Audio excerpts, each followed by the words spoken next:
Hi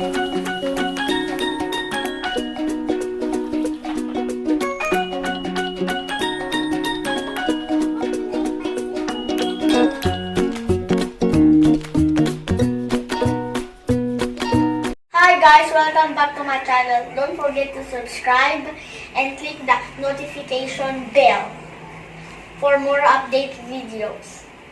For our merienda, I'm going to cook carbonara in easy way. Here are my ingredients.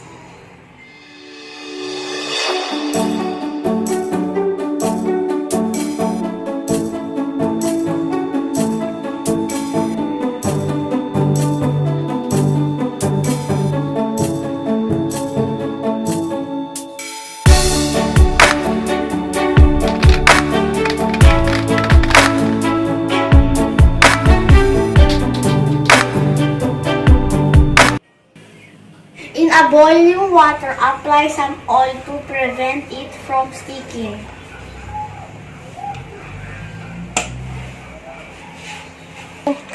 Then cook the linguine pasta.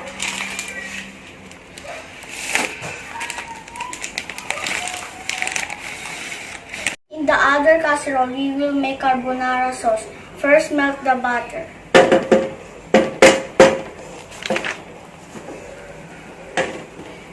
And cook the onion until soft.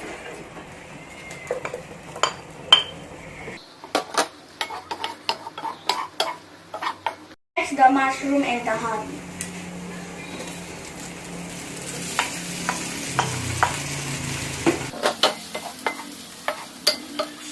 Put the evac milk and cream.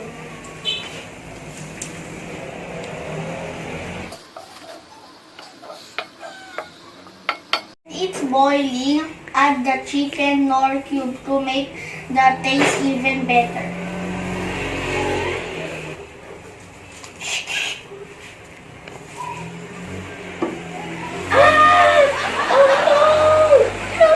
Updates.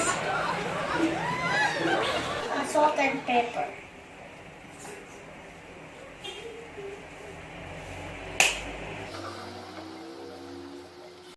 The sauce is ready.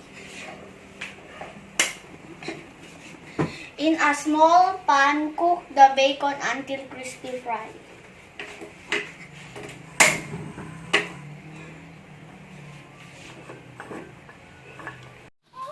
Pour tap water over pasta if you don't want the noodles to stick together later.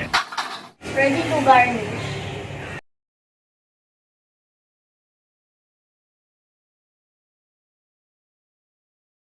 Hope you like my simple recipe.